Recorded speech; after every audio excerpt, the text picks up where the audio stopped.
Amigos, amigas, ¿cómo están? Bienvenidos al video de esta semana. Y en esta ocasión vamos a hablar de un tema muy importante, de algo que va a suceder en nuestro país, que va a tener una gran relevancia con lo que pase en los siguientes años. Y hoy quiero hablar de algo que va a pasar en menos de 6 meses. Estoy hablando de las elecciones intermedias del 2021. Estamos a menos de 6 meses. Ya se empiezan a pronunciar algunos candidatos para algunas gobernaturas, algunas presidencias municipales. Veremos muchas reelecciones para las presidencias municipales y para las diputaciones, ya que ahora ya se puede. Pero más allá de eso, me gustaría relacionar este tema con la aprobación presidencial, con la aprobación que tiene el presidente, con la aprobación que tiene López Obrador hoy en día. Es decir, ¿qué tanto va a influir esto para ver si Morena puede conservar la mayoría o no? O los partidos de oposición se la van a voltear y se van a salir con la suya. Entonces, la aprobación de AMLO rumbo al 2021. Pero vamos a ver primero qué tanta importancia tiene esto para el gobierno de López Obrador y para el proyecto de la Cuarta Transformación. Porque si bien esto es muy importante, si quiere la Cuarta Transformación seguir con su plan de gobierno, si quieren seguir aprobando iniciativas que vengan desde la presidencia, es muy importante que conserven la mayoría, porque si no, de lo contrario, van a tener que negociar con la oposición. Y así ha pasado. Eso es algo que tiene antecedentes, que cuando el partido pierde la mayoría, tienen que negociar. El presidente tiene que negociar con su Cámara, con la Cámara de Diputados.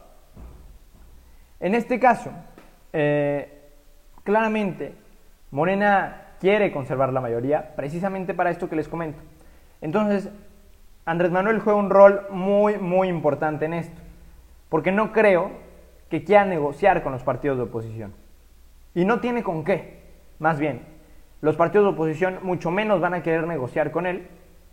Y bueno, van a poder iniciar una campaña desde el gobierno, desde el poder, para las elecciones presidenciales en el 2021. Y digo, de lo contrario, si conserva la mayoría Morena, pues va a poder seguir el proyecto de la Cuarta Transformación y va a poder seguir haciendo acciones para llegar un poco más sanos a las elecciones presidenciales del 2024. Pero bueno, vamos a ver. La aprobación de AMLO, del presidente, se encuentra, según datos del mismo presidente, de la misma Secretaría de Gobernación, con un 71%. Andrés Manuel llegó limpio a su segundo año. Y limpio en cuanto a aprobación, porque si nos vamos a otros sectores, Andrés Manuel está muy mal. Pero realmente, el promedio en el que lo evalúan las casas encuestadoras, Andrés Manuel, es decir, no su propio gobierno, es en 58%, según Mitofsky. Esa puede ser realmente la aprobación del presidente, 58%, que digo, es indiscutiblemente alta, muy alta. Y más para un presidente en los últimos años. Si lo comparamos con el de Peña, digo, está fatal. Peña, a comparación de López Obrador, que es algo que vamos a ver justo ahorita, justo más adelante. Pero bueno, si con Andrés Manuel nos vamos a los sectores principales, a los pilares de un gobierno, está más que reprobado por la gente, por la misma gente. Si nos vamos a economía, a salud, a empleo, a seguridad, López Obrador está más que reprobado.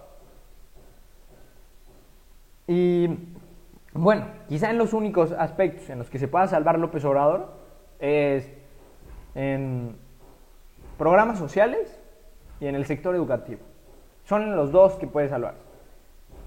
Y digo, si nos vamos un poco más a lo general, López Obrador mantiene una aprobación bastante alta. Si nos vamos a los temas particulares, López Obrador está más que reprobado. Pero ahora sí, vamos a ver qué tanta relación tiene la aprobación presidencial con las elecciones intermedias, basándonos en los datos, en los antecedentes más que nada. Y precisamente por eso traigo para ustedes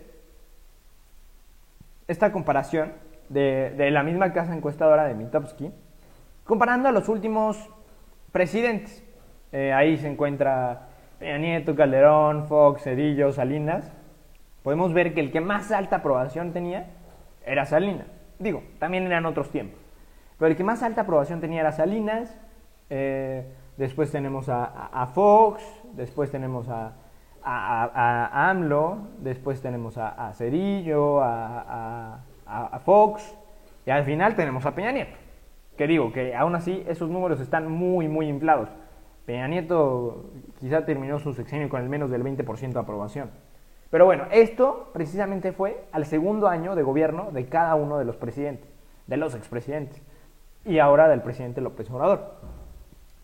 Y si nos damos cuenta, Calderón, que tenía el 61% de aprobación, a pesar de la guerra contra el narco, tenía el 61% de aprobación, perdió las elecciones intermedias.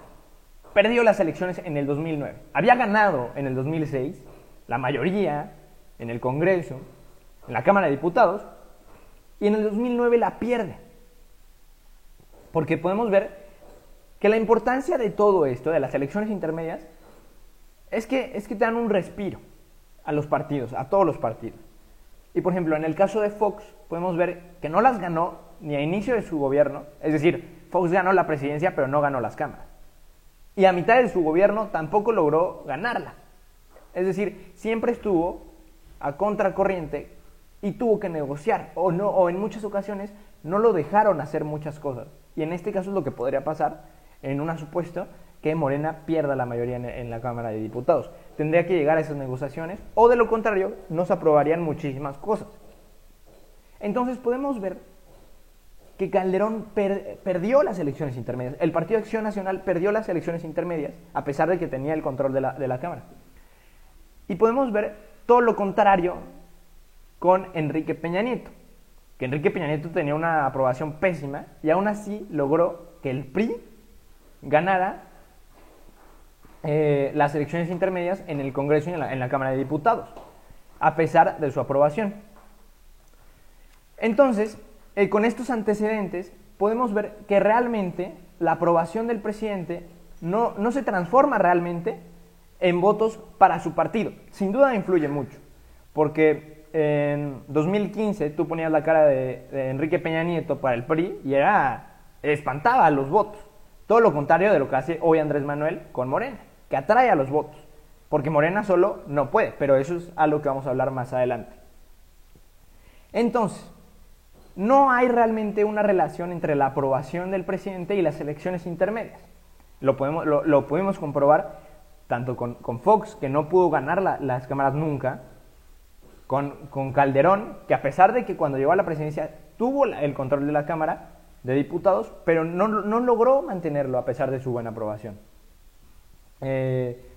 Cedillo, con Cedillo se dio un caso de que el PRI sí mantuvo la mayoría en la Cámara de Diputados, pero no la mayoría absoluta, pero aún así mantuvo la mayoría. Y digo, en el caso de Salinas, pues sí mantuvo una mayoría en el poder, en la Cámara de Diputados. Entonces, con esto podemos identificar que la aprobación del presidente no se transforma en votos para su partido en las elecciones intermedias. Claramente esto sí influye muchísimo para las elecciones presidenciales. Una de las razones por el cual nadie votó por el PRI en las elecciones de 2018. Pero bueno, ¿por qué? Porque aquí en las elecciones intermedias influyen más los personajes políticos que están más cercanos a los ciudadanos. En este caso podemos hablar de los presidentes municipales, de los gobernadores, en algunos casos de los diputados locales, de los diputados federales. Esto es lo que realmente importa.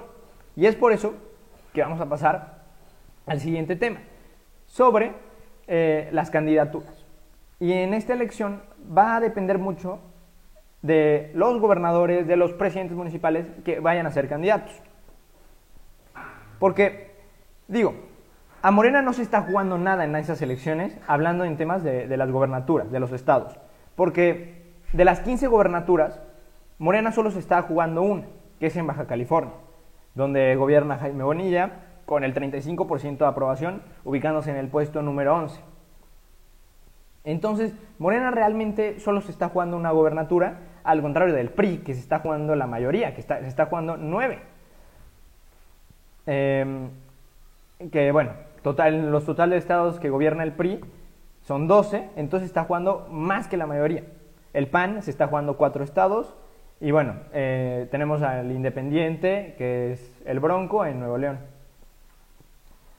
Pero bueno, yéndonos un poco más profundo a esto, podemos irnos a lo que serían la aprobación de los diferentes gobernadores y de los diferentes estados y los diferentes partidos que gobiernan en cada estado. Porque si nos vamos a los primeros 10, podemos ver que dentro de los primeros 10, el PAN tiene 5 gobernadores dentro de los primeros 10, dentro del top 10 de los mejores evaluados. El PRI tiene 3, Morena tiene 1 y Movimiento Ciudadano tiene 1. Y si nos vamos a los últimos, el PAN tiene solo 1, el PRI tiene 4, Morena tiene 4 y el PRD tiene 1. Esto lo vamos a poder ver en esta imagen. En los primeros 5 tenemos a Hidalgo por el PRI, a Yucatán, donde está el PAN, a Tamaulipas, donde está el PAN, a Quintana Roo, donde está el PAN, a la CMX, donde está Morena. Y en los últimos podemos ver a Chiapas, a Colima, a Veracruz, donde está Morena, a Michoacán, donde está el PRI, a Puebla, donde está Morena. Es decir, esto va a tener más impacto para las elecciones intermedias. Esta aprobación que le están dando los ciudadanos en cada estado a sus gobernantes. ¿Qué digo? En muchos de estos lugares no se está jugando gobernatura, como es en el caso de Puebla, como es en el caso de la Ciudad de México, en muchos de estos casos, pero sí se juegan pues todas las diputaciones y todas las alcaldías, todas las presidencias municipales. Entonces claramente esto influye. Y bueno, vámonos a las encuestas. ¿Qué nos dicen las encuestas? Las encuestas nos dicen que Morena está arriba ampliamente, en todos los estados, en casi todos los estados. Si nos vamos a Querétaro, el PAN sostiene una pequeñísima mayoría en las encuestas, a la alza. Pero si nos vamos a cualquier otro estado, Morena tiene una amplia ventaja con el PRI y con el PAN, que son las segundas fuerzas en cada estado, en cada diferente estado. Es por eso que se va a llevar a cabo esta alianza, el Sí por México, que en algunos estados, ni siquiera sumándolos, logran alcanzar a Morena.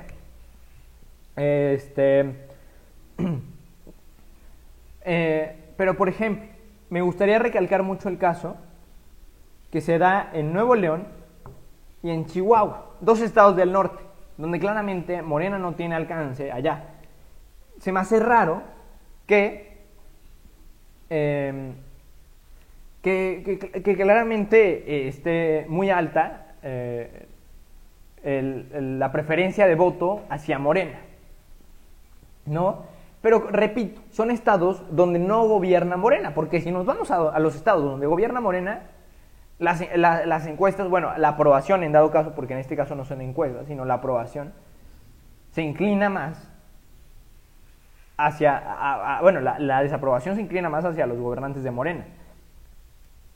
Entonces, por ejemplo, si nos vamos a Baja California, donde gobierna el PAN, Baja California Sur, donde gobierna el PAN, está en el 7º puesto el gobernador, con el 37%. Si nos vamos a Campeche con el PRI, está en el puesto número 22 con el 26% de aprobación. Pero si nos vamos a Sinaloa, donde está el PRI, está en el puesto número 6 con el 43.5%.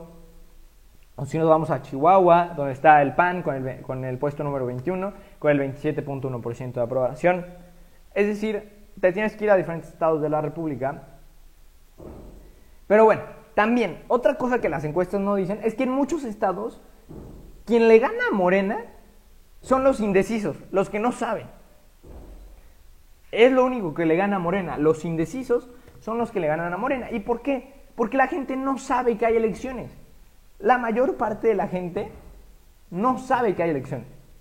Hay algunos análisis y encuestas que dicen que más del 50% de los encuestados no sabían que iba a haber elecciones. Así de grave es la situación.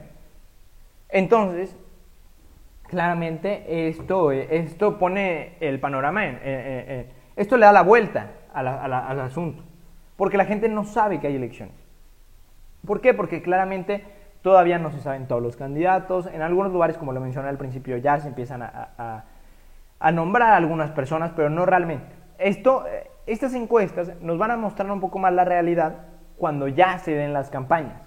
Esto todavía faltan 6 meses, que en tiempo no es mucho, pero hablando políticamente, una elección te la puede cambiar un mes. Pero bueno, si nos vamos más a la aprobación, podemos ver que los estados donde gobierna Morena es pésima su aprobación, está en los peores lugares. El PAN, los gobiernos del PAN están en promedio con un 36.1%. Y nos vamos a ir para eso a esta otra imagen. Los gobiernos del PAN, el promedio de gobernadores por partido político es el PAN con 36.1%, el PRI con el 30.3%, Morena y Encuentro Social, es decir, la alianza que llevaron a cabo, con el 25.4% y pues Movimiento Ciudadano, PRD y el Independiente con el 27.7%. Es decir, de los 3 partidos claves que hay en México, Morena se encuentra hasta abajo.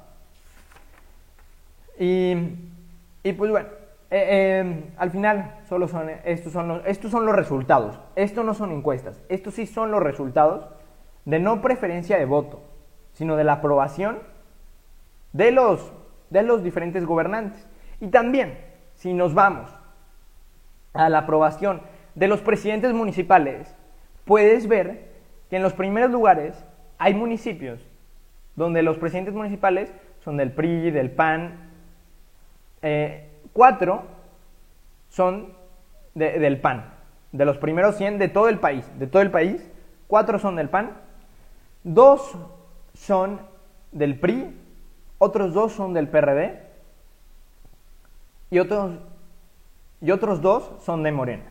Y si nos vamos a los últimos 10, a los peores evaluados en toda la República, la mayoría son de Morena, 5 son de Morena, solo 1 es del PAN, 2 son del PRD y 1 es del PRI, o 2 son del PRI.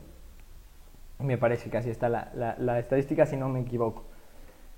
Entonces, si te vas a eso, los resultados indican que claramente donde está gobernando Morena no está siendo aprobado, más que a la presidencia. Pero bueno, ahora sí vamos a hablar concretamente sobre Morena. Morena nunca ha ganado una elección en la que no haya estado AMLO, es decir, en la del 2018. Porque si nos vamos a las elecciones previas, nunca había ganado Morena antes. Y si nos vamos a las elecciones del 2019, que fueron muy pocas, Morena tampoco ganó, que ganó en el estado de Puebla, que fue una excepción, pero Morena no ganó en las elecciones que hubo en el 2019. Si nos vamos a las que hubo en el 2020 este año, Morena tampoco ganó, que fueron en Coahuila e Hidalgo. Las encuestas de preferencia de voto daban como ganador ya a Morena, como rotundo ganador a Morena. Y ponían incluso como segunda fuerza al Partido Acción Nacional. Y resultó siendo todo lo contrario. El Partido Acción Nacional se fue hasta abajo en Coahuila e Hidalgo. Morena apenas sacó un resultado en estos estados. Y el PRI arrasó completamente en estos 2 estados. Y regresamos un poco a lo mismo, que Morena en sí no tiene mucho que perder. Morena gane una gobernatura, gane 2, gane 3, gane 4 gobernaturas, ya es ganancia para ellos. Pero bueno, vimos que en las elecciones previas y sin AMLO, Morena no pudo ganar, no supo ganar sin AMLO. Y en esta ocasión, nuevamente, se va a tener que enfrentar a las elecciones más grandes históricamente en México sin AMLO, con muchísimos más partidos, estos partidos satélites que se le llaman, ¿no? Claramente la gente está decepcionada y es aquí donde se va a reflejar todo esto, ¿no? Que dicen, bueno, quizá no estábamos tan mal. ¿Qué digo? Que en los estados donde no gobierna Morena, por alguna razón, también hay preferencia de voto por Morena, así como lo hubo en otros estados donde ahora se están arrepintiendo. Porque claramente si tú te vas a Nuevo León, donde gobierna el Bronco, es un estado espléndido, genial. Y la gente aún así se queja del estado. Pero si te vas a un estado como Veracruz o Puebla, puedes ver que la gente está decepcionada de haber votado por Morena. Y así con muchos otros estados. Eso es lo que no se da cuenta la gente, que pueden estar muy mal lo que quieras en Nuevo León, pero están muchísimo peor en estos otros estados que decidieron votar por Morena. Entonces, nos vamos a los antecedentes. Rápidamente hacemos una recapitulación. Si nos vamos a los antecedentes, Calderón tenía una muy buena aprobación, incluso mayor a la de López Obrador en el segundo año. Esto claramente solamente el segundo año. Calderón tenía una mayor aprobación en su segundo año y perdió la Cámara de Diputados. Peña Nieto tenía una pésima aprobación y ganó la Cámara de Diputados, supo ganarla. Y volvemos a lo mismo. Morena nunca ha ganado una elección sin AMLO. Nada está definido aún. Falta que hagan campaña, falta que los candidatos caminen, falta que se presenten a los candidatos, y eso va a claramente, eso sí va a impactar en las encuestas, eso sí va a impactar en los partidos políticos, pero claramente la cara de López Obrador también va a impactar, pero no lo vamos a tener en la boleta y la gente va a decir, oye, tú me pediste que yo votara por ellos en el 2018 y no me están cumpliendo, ni modo. Necesitamos que la gente participe y claramente que el hecho de que participe o no la gente, porque en 2018 pudimos ver una gran participación y precisamente por eso ganó Morena, porque hubo una gran participación de la gente. Pero si nos vamos a los partidos, el voto duro lo tiene el PRI, el voto duro lo tiene el PAN, porque Morena no tiene una gran militancia, tiene un gran apoyo, pero no tiene una gran militancia, que es muy diferente. Entonces, si nos vamos al voto duro, el PRI lo tiene, el PAN lo tiene, y lo comprobamos en Coahuila e Hidalgo. Necesitamos revisar a los candidatos y votar. Eso es todo lo que les puedo decir. Espero les haya servido de información este video. Y bueno, pues iniciarán las campañas en estos meses. Ya están iniciando las campañas internas en algunos partidos. Hay partidos que va a ser por decreto. Viene la Alianza Sí por México, que une al PRI, al PAN, al PRD. En algunos estados solo al PRI y al PRD. En algunos estados solo al PAN y al PRD. Pero bueno, también vemos que Morena va a ir en alianza con el Partido del Trabajo, con Encuentro Social, y también va a ir en alianza con el Verde. El Verde, que ya estuvo en alianza cuando llegó Fox a la presidencia con el PAN. El Verde, que ya estuvo en alianza con el PRI cuando llegó Peña Nieto a la presidencia, y hoy lo vemos con Morena. Pero bueno, hasta aquí el video de esta semana. Espero de verdad les haya informado. Nos vemos en el siguiente video. Ya saben que tenemos el programa de las memeticias. Los viernes tenemos la nocturna. Espero la puedan ver todos los viernes a las 7:30. Y bueno, nos vemos la siguiente semana. Síganme en Instagram, en Facebook, en Twitter, en TikTok. En todas estoy como Francisco Podcast. Y bueno, allá los espero. Aquí abajo les dejo mis redes sociales, el link para que le piquen y se vayan. Suscríbanse al canal, denle el dedito arriba, like, píquenle a la campanita para que les notifique cuando haga yo un video. Y pues bueno, les mando un fuerte abrazo a todos y nos vemos en el siguiente video.